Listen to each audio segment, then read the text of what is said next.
Começa agora o Jornal da Cultura com William Correia. Boa noite. A agência de risco retira o grau de investimento do Brasil, que passa a ser considerado um mal pagador. PMDB se posiciona contra o aumento de impostos e exige cortes de gastos do governo. E veja também os seguintes assuntos. Ex-presidente Lula afirma que os mais pobres salvaram a economia brasileira através de programas sociais. Reportagem da série Saídas para a Crise analisa o ajuste fiscal e a tão sonhada reforma tributária. Taxistas congestionam ruas do centro de São Paulo para exigir dos vereadores a proibição do aplicativo Uber. Juiz federal Sérgio Moro defende a prisão de condenados em segunda instância e critica o excesso de recursos do judiciário. Embargos de declaração, nos embargos de declaração, nos embargos de declaração. Considerado um dos responsáveis pela crise dos refugiados, os Estados Unidos podem receber 75 mil sírios. Cineasta Fernando Meirelles, de Cidade de Deus, faz sua estreia na ópera.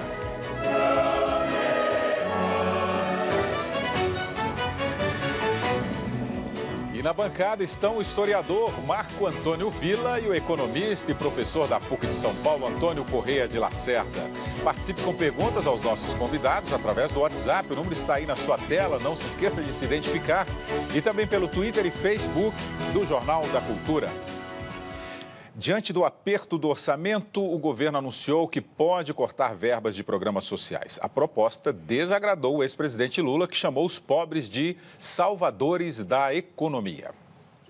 Os R$ 112 do programa Bolsa Família que a Graziela recebe tem destino certo. Minha filha tem problema de bronquite, aí eu tenho que pagar convênio, remédio, ela usa bombinha. A mulher de Jorge também recebe o benefício.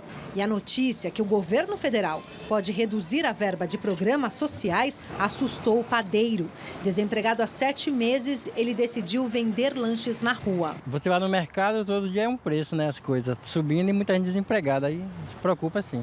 Ontem, o governo anunciou que a terceira fase do Programa Federal de Moradia Popular, o Minha Casa Minha Vida, deve sofrer cortes. A notícia desagradou até o ex-presidente Lula. Durante evento no Paraguai, ele afirmou que os mais pobres salvaram a economia brasileira no passado e defendeu os gastos com programas sociais. De acordo com o Banco Mundial, de 2001 a 2013, 25 milhões de brasileiros saíram da extrema pobreza. E os programas sociais do governo federal foram apontados pela instituição como um dos principais motivos para os avanços econômicos e sociais das famílias. O crescimento econômico e o aumento nas vagas de emprego também foram importantes para reduzir o percentual da população vivendo abaixo da linha da pobreza. Com mais renda, a classe média brasileira cresceu e hoje representa mais da metade da população. Uma parcela que agora sofre com a inflação, o desemprego e a redução do poder de compra.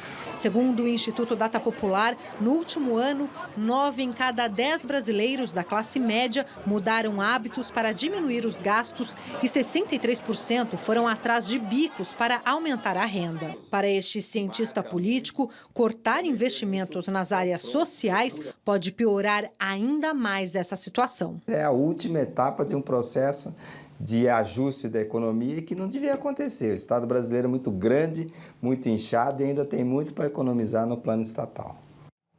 Marco Antônio Villa, boa noite. Boa noite. Vindo num dia diferente do seu normal aqui no Jornal da Cultura, não é isso? Sim, sim. Ô Villa, o governo consegue arrecadar sem ter empresas e indústrias e o pobre consegue emprego sem ter empresas e indústrias? A questão é um pouco mais complicada do que apresenta de forma até simplória o ex-presidente Lula tal, né?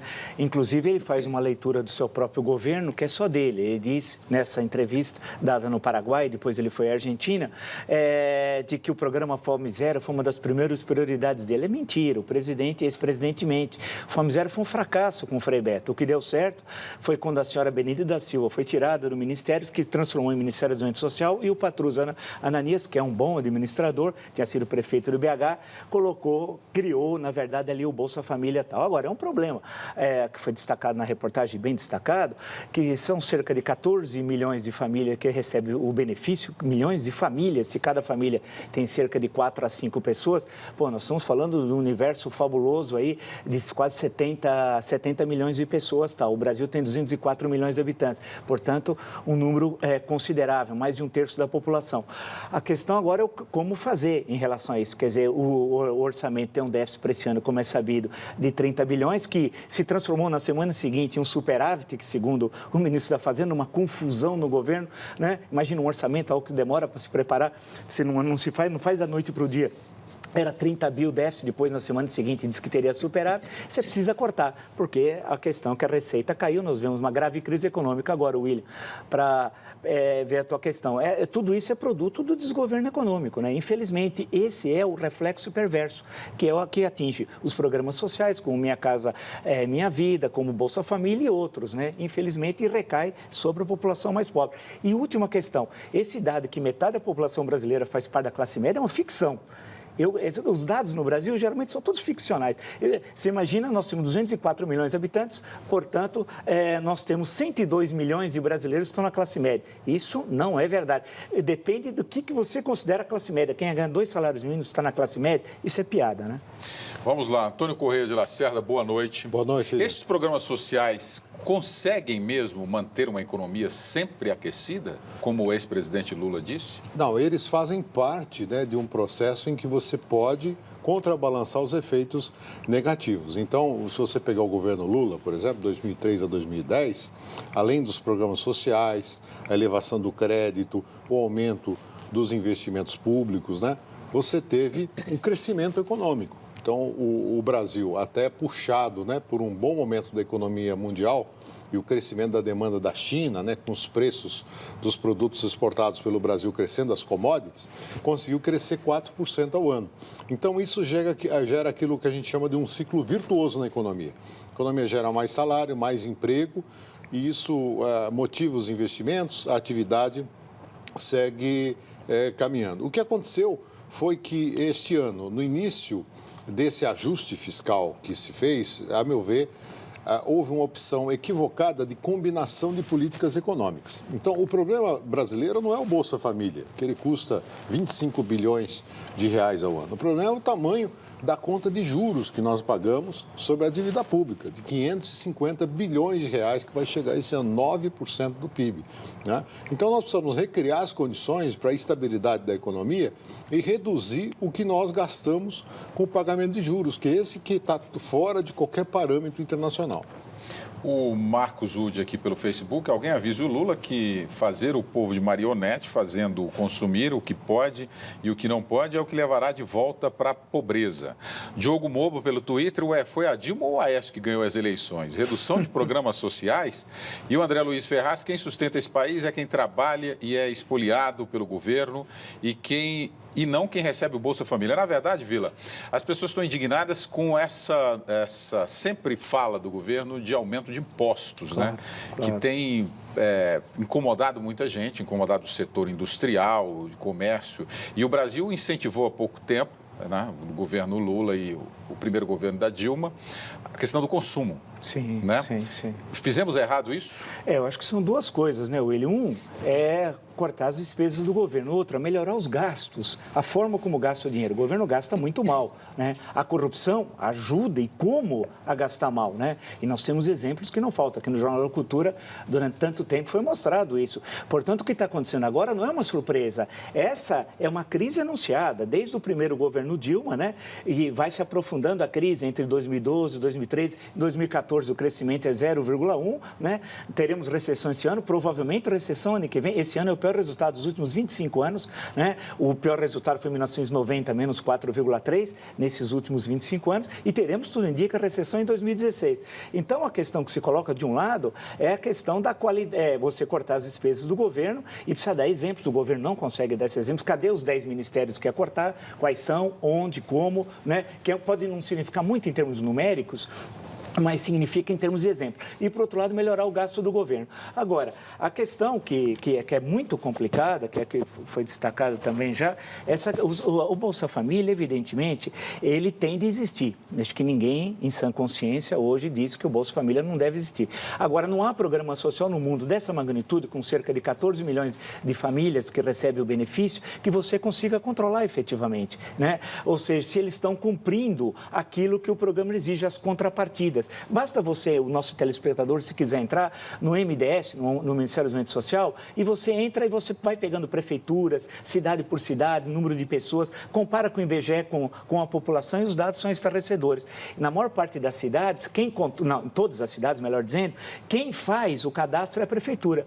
Eu peguei uma vez Murici é em Alagoas, uma cidade controlada pela família Calheiros. O prefeito é o irmão do Renan Calheiros, o prefeito também já foi o filho do Renan Calheiros, o vice-prefeito é sobrinho do Renan Calheiros. Em suma, tudo é do Renan Calheiros, até o time de futebol e tal. Quem cadastra o Bolsa Família é Soraya Calheiros. Quem é? Cunhada de Renan Calheiros. Então, tem o outro lado do Bolsa Família, que é um lado perverso nas regiões mais pobres, que é o coronelismo. Ele acabou reforçando o atraso político, porque você não pode votar quanto candidato prefeito, senão ele vai te retirar do programa. E se você quer entrar, porque tem 2 milhões de famílias que estão esperando entrar no programa, os dados estão lá no MDS, né? Ele fala assim, olha, se você entra, se eu ganhar a eleição, se eu não ganhar, você não entra. Então, é uma coisa muito complicada, como é que a gente vai resolver? Agora, que precisa ter um programa para os que estão na linha de pobreza e de miséria, isso é inegável, né? A despeito dos inegáveis distorções que há no programa, o Bolsa Família é um sucesso. Ele tem sido copiado em vários países como um programa de referência, e aqui se trata de uma mudança generacional. Nós estamos rompendo um ciclo de pobreza que se autorreproduz por 5 séculos, né? Então, é uma mudança muito expressiva e, claro, que você sempre pode aperfeiçoar, você pode exigir contrapartidas, mas o fato de você vincular o Bolsa Família ao menino na escola, à criança na escola, isso muda o ciclo de pobreza. E essa nova geração que está se formando não dependerá mais dos programas sociais. Existem, de fato, 2 milhões de pessoas querendo ingressar, mas é preciso destacar, 2 milhões de pessoas, praticamente, espontaneamente devolveram o seu benefício, porque hoje já tem condição de vida melhor. A seguir, tem o bloco exclusivo da campanha Saídas para a Crise. Vamos discutir hoje o ajuste fiscal e a reforma tributária. E veja também a consequência da perda do grau de investimento pelo Brasil. O país deixou de ser recomendável para investidores.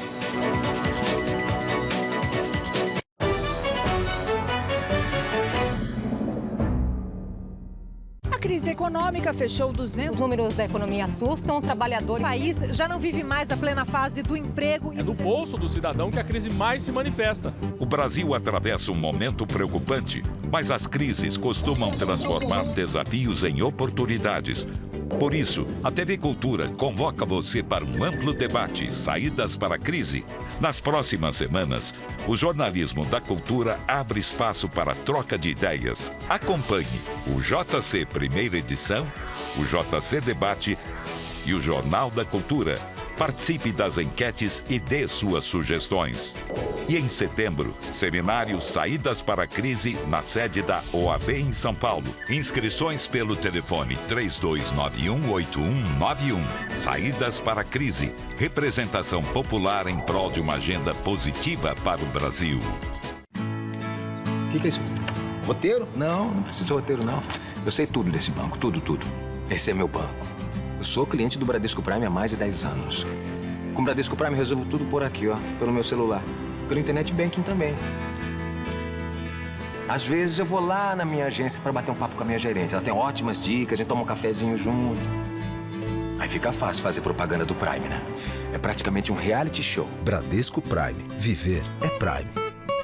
Com parcerias público-privadas e novas concessões, o governo federal vai investir mais de 198 bilhões de reais em 7.000 quilômetros de estradas, 7.500 de ferrovias, novos arrendamentos de portos, terminais de uso privativo e 4 aeroportos. Uma infraestrutura de transporte mais integrada e moderna para escoar a produção com menor custo, mais agilidade e competitividade. Programa de investimento em logística. O Brasil vai seguir avançando. No centro do Roda Viva, o reitor da Escola de Negócios da Universidade de Duke, William Baldwin. One of the things that we talk about all the time is looking for people who define success as your success is my success. Em pauta, a preparação de profissionais e as estratégias para recuperar a gestão e imagem de empresas envolvidas em casos de corrupção. Quinta, 11h30 da noite, Roda Viva Internacional.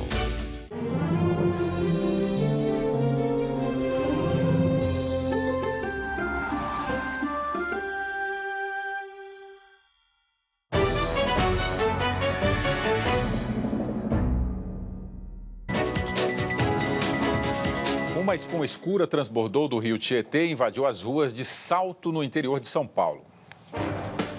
A sujeira foi arrastada pela correnteza depois da chuva dos últimos dias. A prefeitura interditou uma das principais avenidas da cidade e informou que está monitorando o rio. 34 policiais militares começaram a trabalhar em parceria com a Guarda Universitária na segurança da USP. Eles vão ajudar a combater os casos de assalto e violência dentro do campus. O projeto também prevê a instalação de 638 câmeras.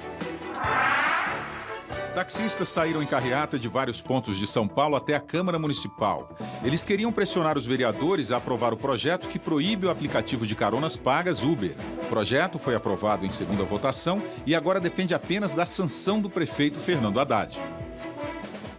Começa agora o bloco exclusivo da campanha Saídas para a Crise, uma parceria da TV Cultura com a OAB, Seção São Paulo, Instituto de Estudos Avançados da USP e Assembleia Legislativa do Estado de São Paulo. Na semana que vem, na segunda e terça-feira, na sede da OAB, o seminário Saídas para a Crise vai reunir representantes dos mais diversos setores da sociedade em um amplo debate que resultará num documento com propostas para o Brasil.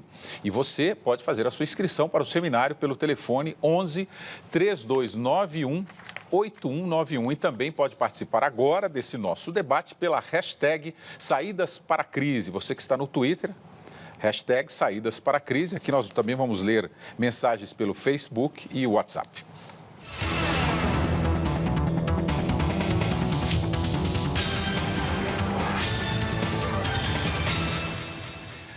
A agência de classificação de risco Standard & Poor's cortou a nota de crédito do Brasil, que deixa de ter o grau de investimento conquistado em 2008.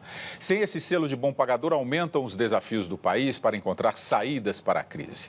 Um problema que se soma a outros, como o ajuste fiscal e a reforma tributária.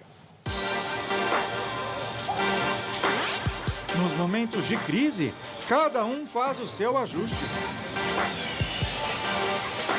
Segura, né? Não gasta, não tem outra alternativa. O cheque especial, cartão de crédito, a gente está cortando tudo. Antes a gente pegava mais a qualidade. Agora nós temos que olhar mais o preço mais baixo, né? Há uma necessidade. O governo tenta fazer o mesmo, mas a tesoura não tem tanta força. O ajuste fiscal proposto no início do ano era de 1,2% do produto interno bruto, a soma de todas as riquezas produzidas pelo país, equivalente a 66,3 bilhões de reais.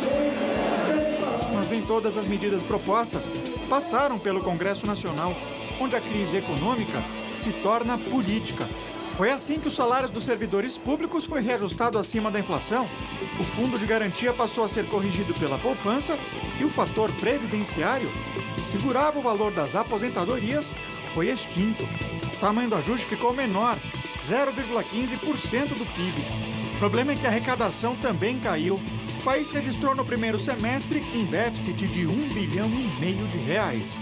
Como o governo não consegue cortar os custos, a única alternativa é aumentar os impostos, o que penaliza ainda mais o brasileiro. O governo bem que tentou reeditar a CPMF, mas não contou com apoio no Congresso Nacional para isso. Resultado do impasse é um rombo nas contas públicas. O orçamento do ano que vem terá um déficit de 30 bilhões e meio de reais. Não há razão para aumentar a carga tributária. O foco tem que ser redução de gasto e sinalizar para o futuro um sistema previdenciário mais eficiente e com menos obrigações. Então, eu acho que é um leque de medidas que precisa ser tomado, que vão melhorar a situação fiscal do Brasil, que não vai ser da noite para o dia, mas que ao longo dos próximos anos pode melhorar a situação. A casa fora de ordem fez a agência de avaliação de risco Standard & Poor's retirar o grau de investimento do Brasil. A nota foi rebaixada de BBB- para BB+. Com a decisão, o país deixa de ser considerado um bom lugar para se investir e passa a ser visto como uma das nações que tem risco de dar calote na dívida. Outras duas agências de avaliação de risco, a Fitch e a Moody's, ainda mantêm o grau de investimento brasileiro. Você paga o imposto para que o governo cumpra o seu papel nos dando educação, saúde e segurança, e não há educação, saúde e segurança. Então você paga duas vezes. Quando os impostos pesam demais no faturamento das empresas, eles acabam por desestimular a produção e o consumo. Mesmo desmotivado com as vendas em queda, o dono dessa confecção mantém o otimismo. A gente tem que ver o momento atual como uma possibilidade também de crescimento se a gente souber trabalhar de outras maneiras. Lacerda, só faltava essa, o Brasil perder o grau de investimento. Vou aproveitar aqui uma pergunta pela hashtag Saídas para a Crise do Alberto Araújo. Perdemos o grau de investimento, quais as consequências? O que poderá ser notado pelo cidadão comum? Isso. Então é o seguinte, quando você perde esse selo de bom pagador, né, você passa a ter alguma restrição por parte, principalmente, de alguns fundos institucionais, grandes fundos que atuam mundo afora, que têm restrição no seu estatuto em aplicar seus recursos em países que não possuam esse grau de investimento. Então, o Brasil está perdendo esse grau de investimento e isso terá consequência que virão menos recursos para o Brasil e também tende a encarecer o crédito de financiamento brasileiro. Como é que isso impacta a economia? A economia está em recessão. O PIB desse ano pode cair 2,5%, 3%, o que é uma crise muito grave. E, evidentemente, o encarecimento do crédito, do financiamento por parte do governo brasileiro e das empresas dificulta a situação, né? Então, é uma situação que tende a agravar a nossa crise. O Vila, o Roberto de Sá, até o momento, as medidas adotadas e cogitadas para ajuste fiscal só penalizam direto ou indiretamente o trabalhador. E o Vitor Romano, o governo precisa dar exemplo e começar a cortar gastos antes de aumentar os impostos. Diante desse clima que tem no Congresso Nacional, Vila, um ambiente que não se vota nada, principalmente esse ajuste fiscal, sim, os congressistas parecem que não querem ajudar esse executivo, né? Ainda bem, né? Porque é um desastre o ajuste fiscal, ainda bem. Não, pois é. A pergunta que eu vou te fazer é o seguinte, qual que seria a saída, então, se não vota o ajuste fiscal? Vamos lá. Tem de ver que a crise é do Executivo. Na Praça dos Três Poderes, quem produziu essa crise anunciada é o Palácio do Planalto, é a sede do Poder Executivo, a presidente Dilma Rousseff, que foi absolutamente irresponsável e que fez a campanha mais mentirosa da história das eleições presidenciais do Brasil, desde a primeira direta, lá em 1894, quando o Prudente de Moraes foi eleito presidente. Mentiu, você deve se lembrar daqueles spots de 30 segundos, né, que desaparecia a comida do prato, eles estavam atacando naquele momento a candidata Marina Silva. Depois, em outro spot, desapareciam os livros, tal. Tudo que a oposição ia destruir os programas sociais. É tudo mentira. O governo criminoso, que é o governo Dilma Rousseff, a expressão projeto criminoso do poder, que eu sempre digo, foi um brilhante conceito, quase que um conceito sociológico, na ação penal 470, quando o ministro, decano da Suprema Corte, Celso de Mello, definiu todo esse sistema. Então, a questão que se coloca é que a crise é produzida no Executivo. O que o Congresso Nacional fez até agora foi alguma colaboração com o governo. Por outro lado, como foi citado na reportagem, a questão da correção do Fundo de Garantia é extremamente correta. Nós estamos perdendo dinheiro, todos os trabalhadores, né? Então, absolutamente correto. Agora, a questão complexa favorece o grande capital. E esse é o governo do grande capital. Exemplo, para não ir muito longe, o presidente do Bradesco, o senhor Trabuco, semana passada, ligou a presidente Dilma para que ela atendesse a defesa feita pelo ministro Joaquim Levy da Fazenda, que ao invés de ter esse rombo, esse déficit de 30,5 bilhões de reais no orçamento, que tivesse um superávit com outros cortes em gastos do governo e tal. Isso, telespectador, nunca ocorreu na história do Brasil. Um presidente de um banco fala para a presidente mudar de opinião, ela mudou, porque em seguida ela começou a defender a proposta do Levy. Quem é o Joaquim Levy? Subordinado do Trabuco no Bradesco, é diretor. Ou seja, essa questão é central. A crise econômica está amarrada na questão política. Sem a solução da questão política, não se resolve a crise econômica, que é a única solução, não há outra.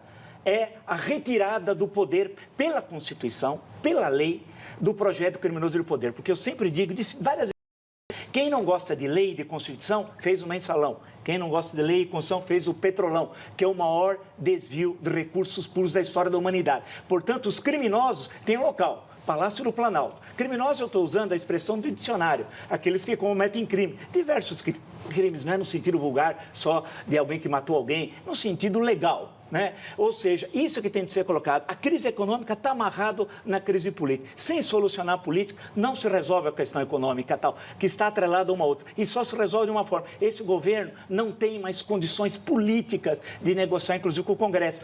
Amanhã, inclusive, está sendo criada agora a comissão suprapartidária que vai discutir a questão do impeachment. Não tem jeito. Com Dilma Rousseff, não adianta. Nós vamos ter uma lenta agonia, que vai ser péssima para o Brasil, né? Mas sem manter esse governo não tem saída, não tem mais respeitabilidade nacional. É impossível sair da crise com Dilma Rousseff na presidência. Para você, então, a saída da crise é a saída do governo? A saída do governo, como manda a Constituição e como manda a Lei 1079, de 10 de abril de 1950, que foi utilizada, vale lembrar, em 1992. A combinação da Constituição com a Lei 1079. Foi utilizada numa situação, vale destacar, que não eram os crimes imputados ao atual governo.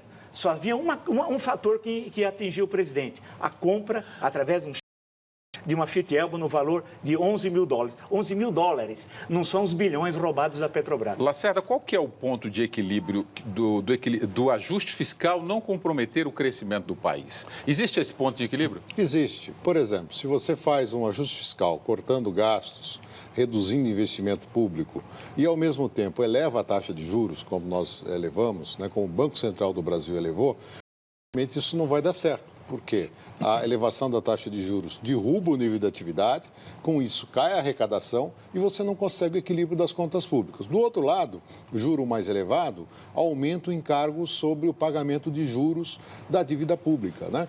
Então, isso agrava a crise econômica. A crise política eu não vejo como algo localizado apenas no Executivo.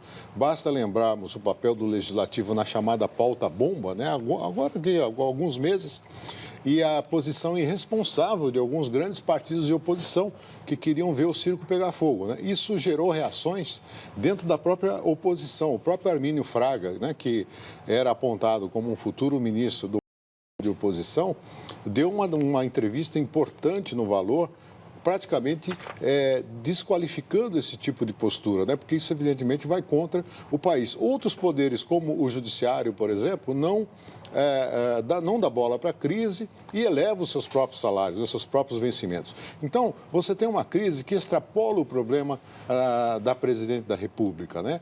E ele passa por todos os poderes. Eu não vejo que seja solução retirar alguém que ganhou legitimamente as eleições nas urnas e conduz o país da melhor forma possível. Tem problemas? É claro que tem, mas nós temos que buscar saídas dentro do status quo atual.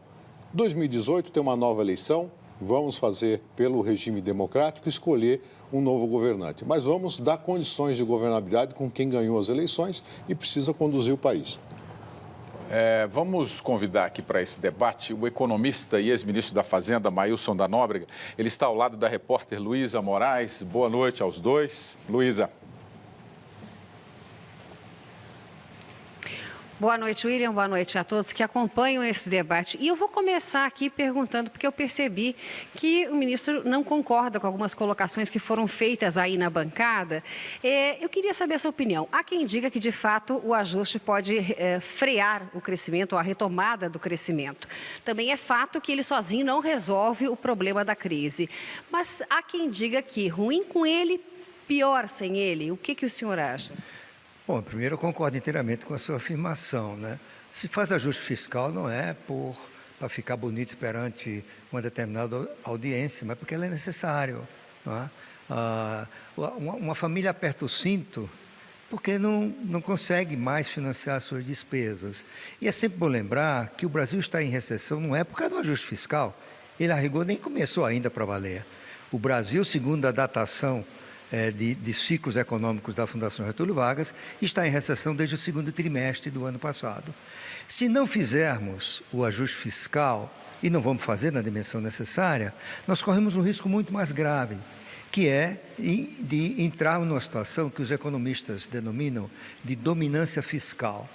Isto é, aquela situação em que o comando do ambiente e do governo passa a ser feito pelo gasto fiscal, incontrolável. E a política monetária perde a sua efetividade, não serve mais para combater a inflação. E aí nós poderíamos ingressar num período de inflação desenfreada que prejudicaria aí sim os mais pobres. Eu aproveito, Luísa, para fazer um comentário sobre a reportagem, o vídeo que a gente viu aí. As pessoas comparando a família com o governo.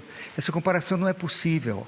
Certo? Até faz um certo sentido, mas você não pode comparar o orçamento de uma família com o orçamento de um governo. Não é? Certamente, nenhuma família tem 90% de sua renda, ou mais do que isso, com gastos obrigatórios. Este é o drama do Brasil. Nós criamos um volume irresponsável de gastos obrigatórios, supostamente benéficos para a sociedade, como é o caso da educação.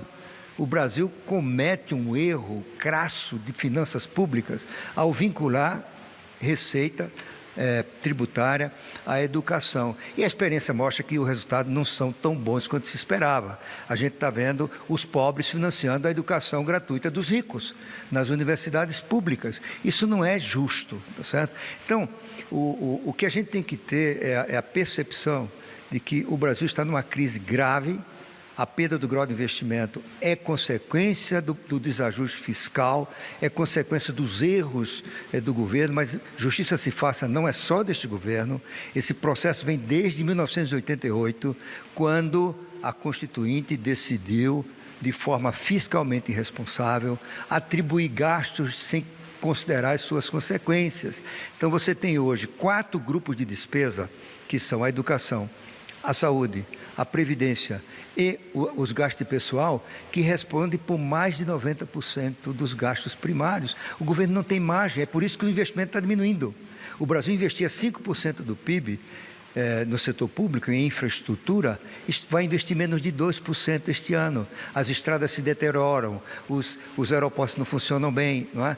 Porque nós estamos gastando 3/4 do orçamento em programas sociais. Nada contra o programa social, mas grande parte desse programa social tem foco errado. Nós gastamos mais dinheiro com idosos do que com crianças. Só 9% dos idosos estão em famílias pobres, 42% das crianças estão em famílias pobres.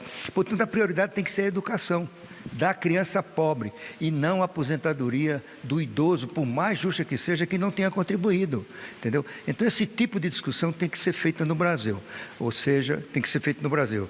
Nós temos um problema sério, tem que enfrentá-lo, e o ajuste fiscal é inevitável. Não é o ajuste fiscal, deixa-me repetir isso, que está produzindo a desaceleração da economia. Não é o ajuste fiscal que está produzindo a queda da receita, isso é equivocado. O Brasil vem perdendo receita desde o ano passado, porque a atividade econômica se desacelerou. E, além do mais, tem um efeito retardado, desastroso, da anistia fiscal. Isso foi um erro do governo Fernando Henrique, que foi repetido no governo Lula, e quem viveu algum momento de experiência no sistema tributário, e eu vivi vários, tem uma regra de ouro: não faça anistia, porque você não controla mais.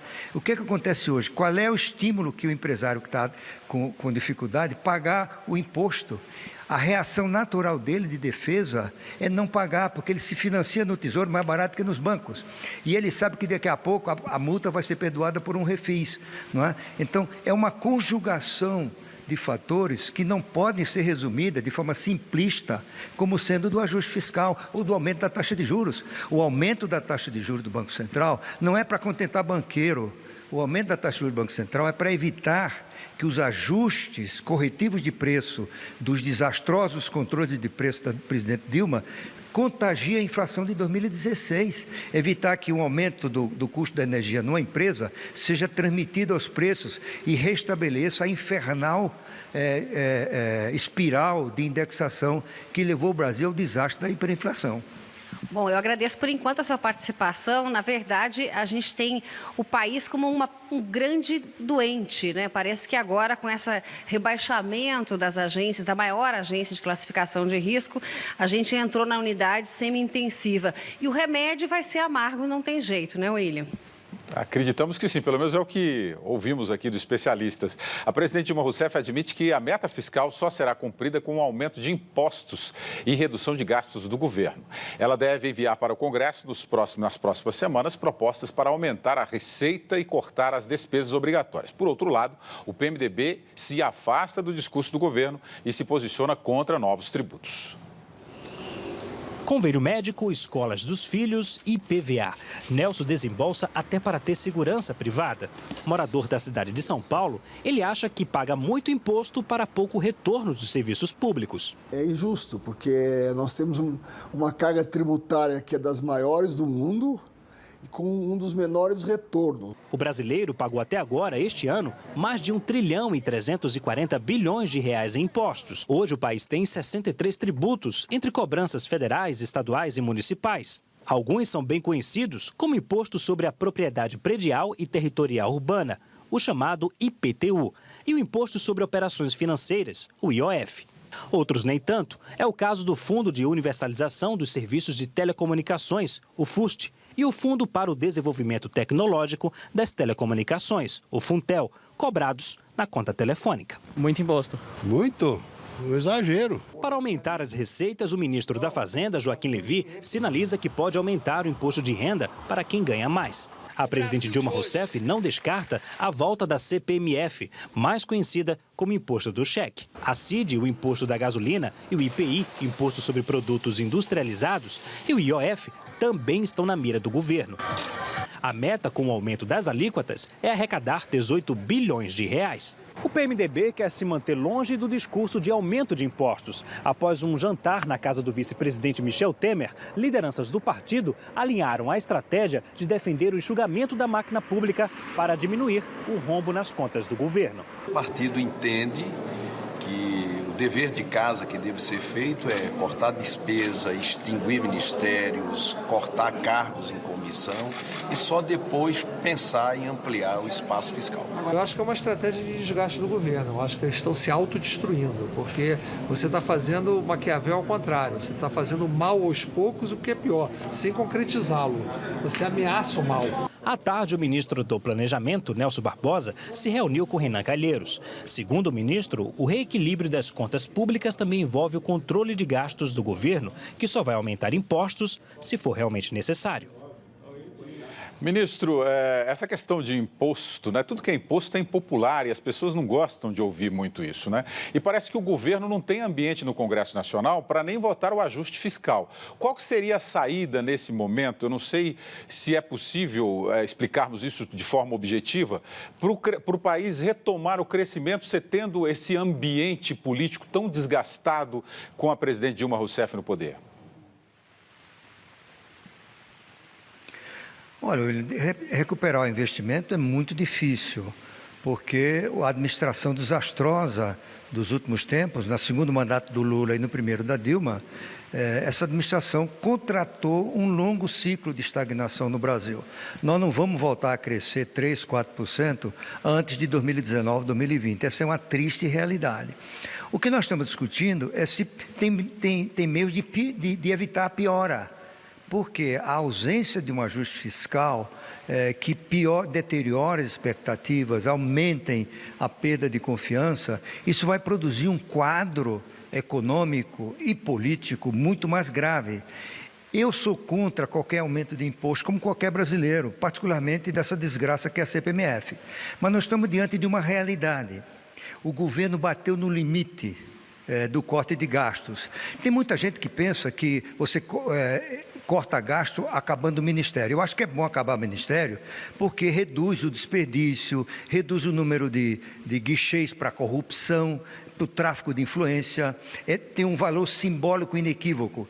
Mas não tenhamos ilusão, a economia de gastos com o corte de ministério é absolutamente desprezível, porque vão desaparecer algumas funções comissionadas, as funções vão continuar em outros lugares, os funcionários públicos são estáveis, não serão demitidos, né? Então, cortar na carne não é cortar ministério. Novamente, eu acho que tem que cortar ministério, porque ninguém sabe nem o nome dos ministérios. Nenhum brasileiro consegue memorizar o nome do ministério. Eu tenho um amigo que disse que acha que tem até o Ministério da Caça, porque tem o da Pesca, deve ter o Ministério da Caça também, né? Então, eu acho que chegou o momento de um enfrentamento da realidade. Nós precisamos mobilizar as forças do país em torno de um ajuste na despesa obrigatória. É chegada a hora de voltar à racionalidade de princípios de finanças públicas que são observados em todo o mundo e o Brasil desprezou. Existe um princípio rasteiro, chamemos assim, simples,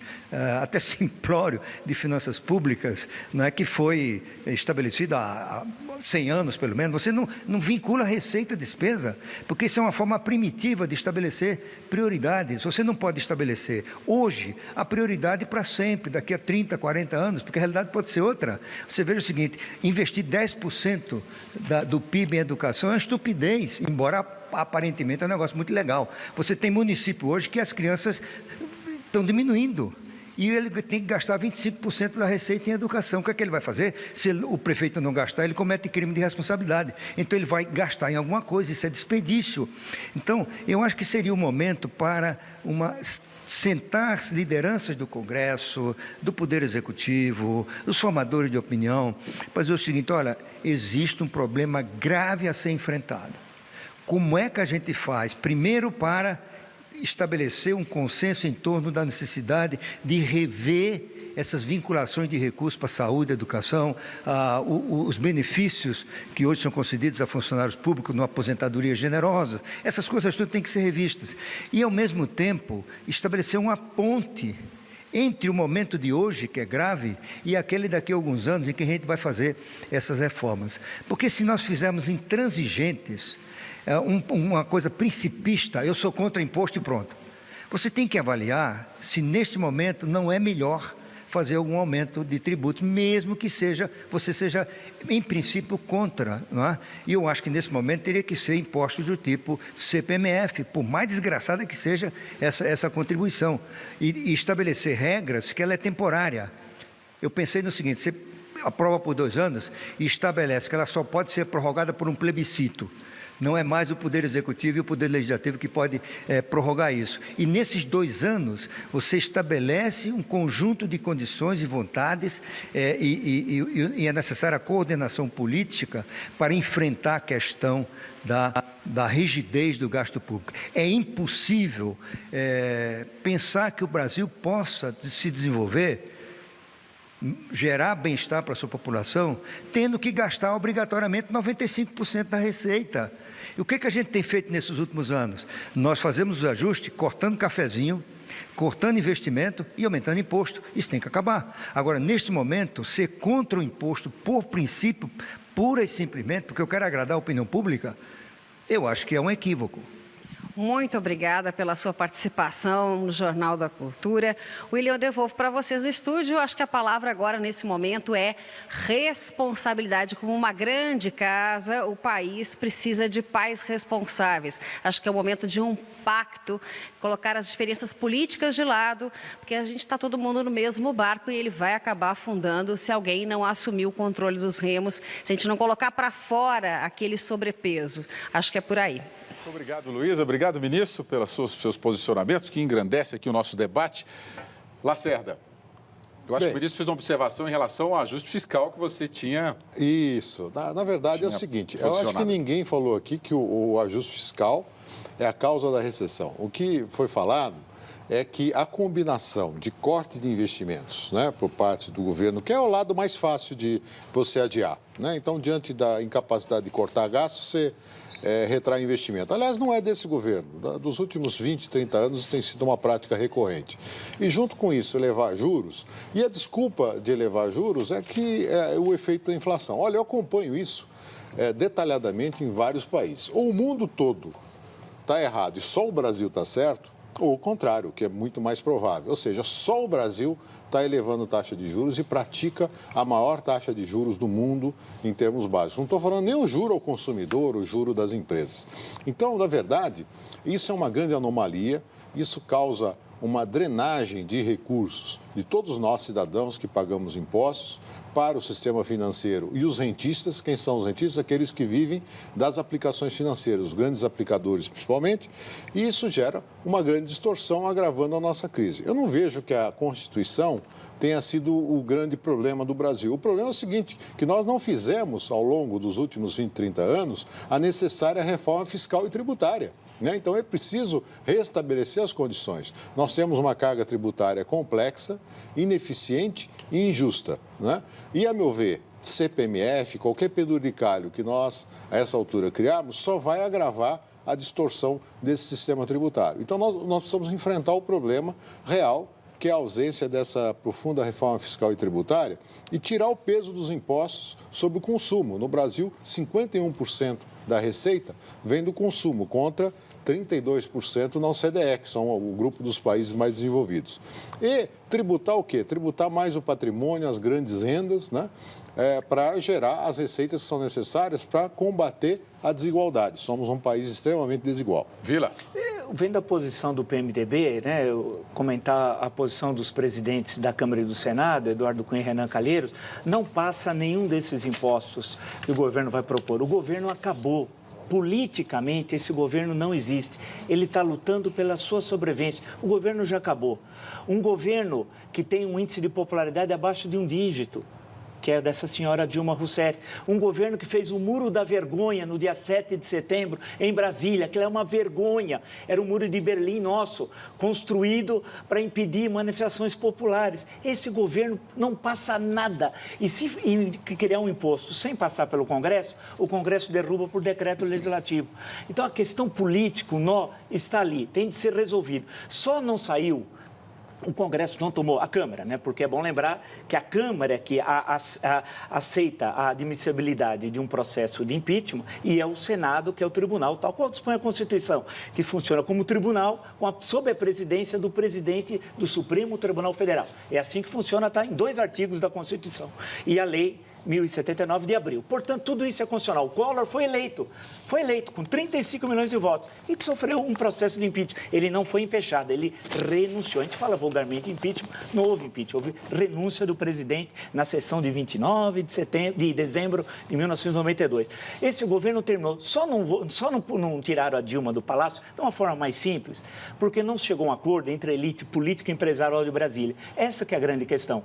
Eu converso com deputados federais, senadores, quase todo dia, Todo mundo só fala numa coisa, impeachment. Ninguém fala que esse governo vai continuar. A questão é, esse governo acabou. Quem é que vai ficar? Novas eleições, como diz a Constituição, no caso de anular a eleição, 90 dias, que seria a melhor solução. A minha seria da Constituição. Eleições gerais, 90 dias, chega.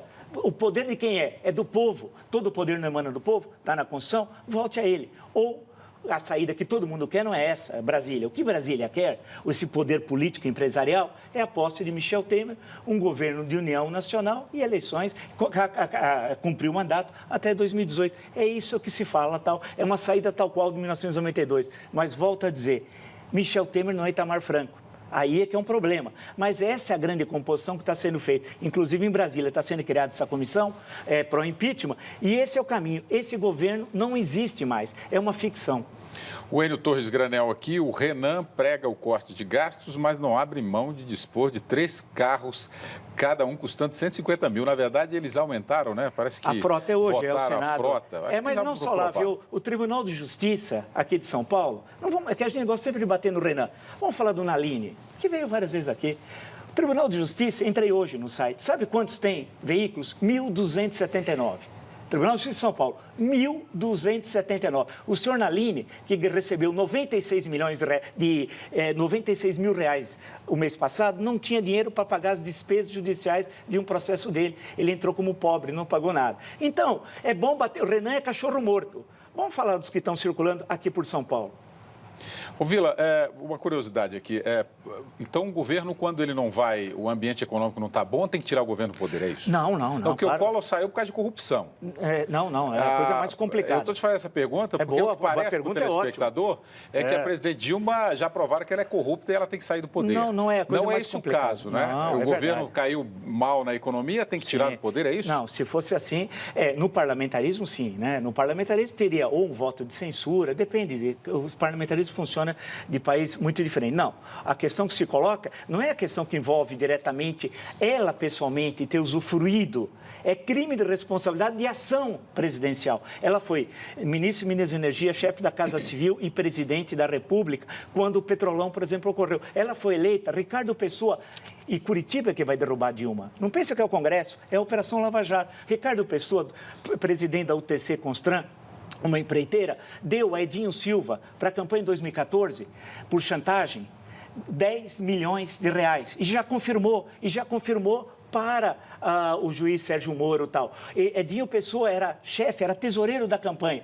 Ele foi promovido, é secretário de Comunicação Social. Mas Ricardo Pessoa disse que Edinho é muito educado. Ele é um chantagista cordial. Nós temos o homem cordial do Sérgio Buarque. Está lá no Reis do Brasil, no capítulo 5. Mas o PT criou o chantagista cordial, que tem nome. Edinho Silva, segundo Ricardo Pessoa, viu, Edinho? Não fica nervoso, não. Você tem de falar para aquele que você coagiu, que é o Ricardo Pessoa. Então, agora, a sua pergunta é ótima, se me permite, William, porque é o seguinte, para que você promova um processo de impeachment, é preciso, sim, avaliar, julgar e depois condenar para depois realizar o impeachment. O que está sendo colocado, muitas vezes, é uma tentativa de antecipação, é quase que o uso daquela teoria do domínio de fato, né? Não, porque a pessoa já estava no governo e ela foi e tal, e conduziu, chegou, foi eleita, então vamos tirá-la. Isso cria, a meu ver, um precedente perigosíssimo para a nossa democracia, nossa jovem democracia, e eu acho que a gente deveria analisar isso com um pouco mais de cuidado. Ao calor, né, das interesses econômicos, políticos, etc., de vários, como já foi colocado aqui, mas eu acho que a gente devia pensar numa coisa mais de médio e longo prazo, da estabilidade democrática, representar e respeitar o Estado de Direito, né? Representar os 54 milhões de votos que a presidente teve e respeitar o mandato dela. E lembrar, Collor teve 35 milhões, é boa essa discussão, teve 35 milhões e saiu. Quem não respeita a democracia é quem monta o Petrolão. Foram bilhões roubados de você. Se você não tem segurança, não tem transportes, não tem hospital, é porque os ladrões liderados pelo chefe da quadrilha, que eu já disse várias vezes o nome dele aqui, criou esse esquema de corrupção. Então, essa é a questão central. Eu estou estudando a presidência Collor, conversei com todos os ministros, secretários, e com ele, inclusive, longamente, em maio desse ano, especificamente com ele, quando o relatório da CPI, que você pode ler na internet, a Câmara dos Deputados disponibiliza. Leia o relatório do senador Amir Lando, que era o relator, o presidente era Benito Gama, e examine lá as acusações que pesavam sobre ele. Havia uma, que ele foi inocentado no STF, por sinal, em 1994. A questão que se coloca sobre esse governo não é estritamente em relação à pessoa da senhora Dilma, mas não, eles patrocinaram um projeto criminoso, que é governo, ministérios, fundos de pensão, empresas estatais e vai descendo. Não há na história do Brasil nenhum paralelo ao roubo patrocinado pela dupla Lula-Dilma. O que se coloca aqui é cumprir a lei e a Constituição. É a lei, então, uma vez cumprido todas as etapas e provada todas as legalidades, sim, você conduz um processo de impeachment. Claro. O que se não pode é antecipar o processo, inverter o processo. A campanha Saídas para a Crise prossegue nesta quinta-feira no Jornal da Cultura, primeira edição, ao meio-dia, e no JC Debate. Amanhã, às 9 da noite, a reportagem da série vai discutir ética e corrupção. Inscreva-se para o seminário Saídas para a Crise na segunda e na próxima segunda e terça-feira deste mês, pelo telefone 11, o código aqui de São Paulo, 3291-8191.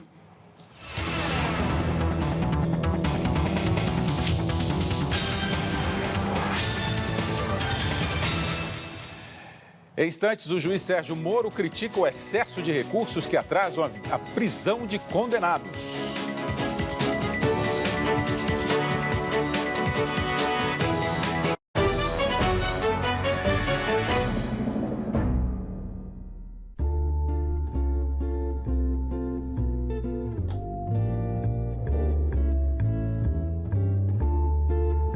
Este é Don Draper, o melhor diretor criativo de Nova York.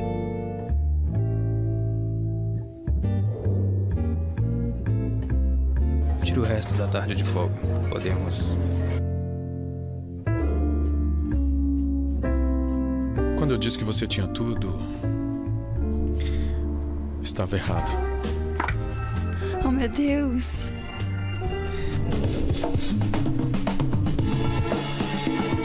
Nós daremos ao povo o que ele quer.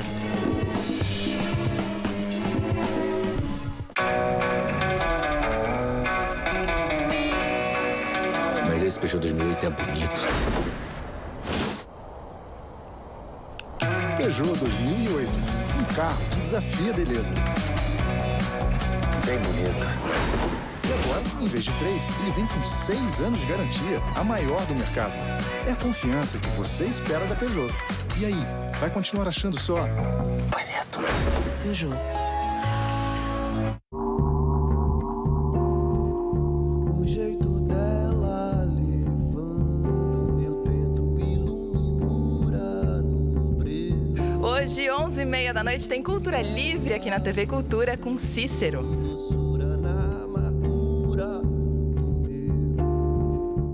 Taboão da Serra cresceu 80 anos em apenas 8. Saúde, educação, programas sociais e canalização dos rios foram as marcas do governo premiado do PSB. Taboão agora parou, mas tem que voltar a crescer. O PSB acredita no potencial do povo brasileiro. O partido tem projetos para a geração de emprego, melhorias na saúde, educação e infraestrutura. Chegou a hora de buscar um novo caminho. Felice. PSB, Partido Socialista Brasileiro.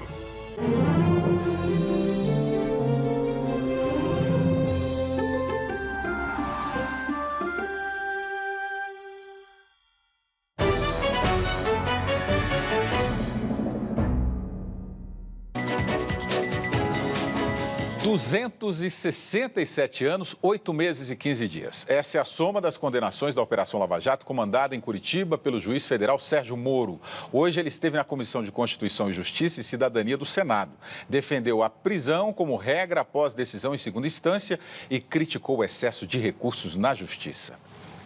O nosso sistema judicial processual ele é muito moroso. Foi nesse tom de crítica à lentidão da justiça brasileira o pronunciamento do juiz Sérgio Moro na audiência pública sobre o projeto de lei 402 de 2015. O projeto altera o Código do Processo Penal e torna como regra a prisão após condenação em segunda instância para crimes específicos. E aí nós colocamos crimes hediondos, nós colocamos crimes de lavagem de dinheiro, nós colocamos crimes contra a administração pública e colocamos também os crimes aqui da lei contra o crime organizado, mas também prevemos no projeto que o Tribunal Superior, se for interposto um recurso, e esse recurso se mostrar plausível, o Tribunal Superior, o STJ, o STF, possa conceder uma liminar para suspender a execução daquele julgado. Atualmente, a lei entende que a prisão antes de uma decisão definitiva só acontece quando há risco de fuga ou se o réu atrapalha a apuração dos fatos. Na crítica a esse sistema, o juiz Sérgio Moro comentou o excesso de recursos à disposição dos réus como um exemplo. Embargo de declaração, nos embargos de declaração, nos embargos de declaração, no agravo regimental, no agravo de instrumento 752-247, no Supremo Tribunal Federal. Tudo isso para dizer que o recurso era incabível. Sérgio Moro negou que o projeto de lei vá contra o conceito da presunção de inocência e que países como França e Estados Unidos, que também adotam esse princípio, permitem a prisão antes de todos os recursos julgados. Um processo que nunca termina é um processo que é inefetivo e gera impunidade. E, por outro lado, nós entendemos que ele não é inconsistente com as garantias fundamentais previstas na Constituição de 1988. Vila. O juiz Sérgio Moro, daqui eu já disse várias vezes, nós temos mais de 6 mil municípios, daqui a pouco vai ter um busto dele em cada município brasileiro, uma figura fundamental da história brasileira. Nós podemos estar refundando a República Brasileira e tal. E ele corretamente identificou, recurso no Brasil, na justiça, é igual a impunidade. E vai postergando. O ex-senador Luiz Estevão já foi condenado a 32 anos de prisão e está há 8 anos com recurso e não para. Então a grande questão é que nós precisamos mudar as leis para que os corruptos corruptos, não só, mas no caso da corrupção, finalmente cumpram suas penas. Lacerda. Não, eu acho louvável a atitude do Moro, só lembrando o seguinte, o que não se pode é, em função das debilidades da legislação atual, rasgar a Constituição e criar a própria lei, né? Então, isso não dá, isso é jogar contra o Estado Democrático de Direito e violentar a presunção de inocência. Daqui a pouco, o cineasta Fernando Meirelles estreia na direção de uma ópera.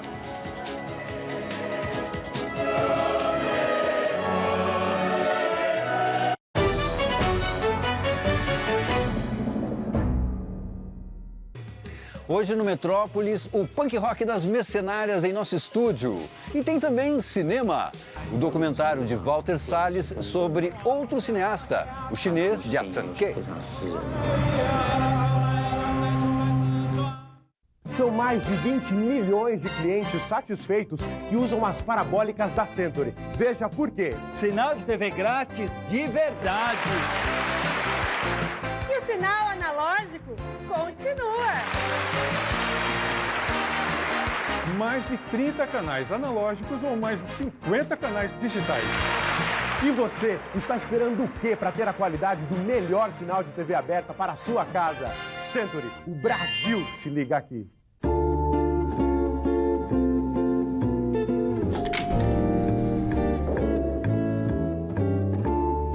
É o que eles querem. Nada a temer enquanto tivermos novos negócios.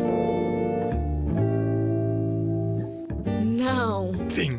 Ai, meu Deus! Só estou aqui para mostrar a continuidade do nosso serviço. Extraordinário. Eu cuidarei disso pessoalmente.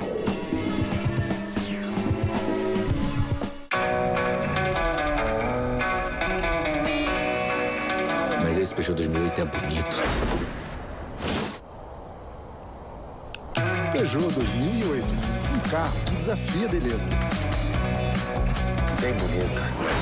E agora, em vez de 3, ele vem com 6 anos de garantia, a maior do mercado. É a confiança que você espera da Peugeot. E aí, vai continuar achando só bonito? Peugeot.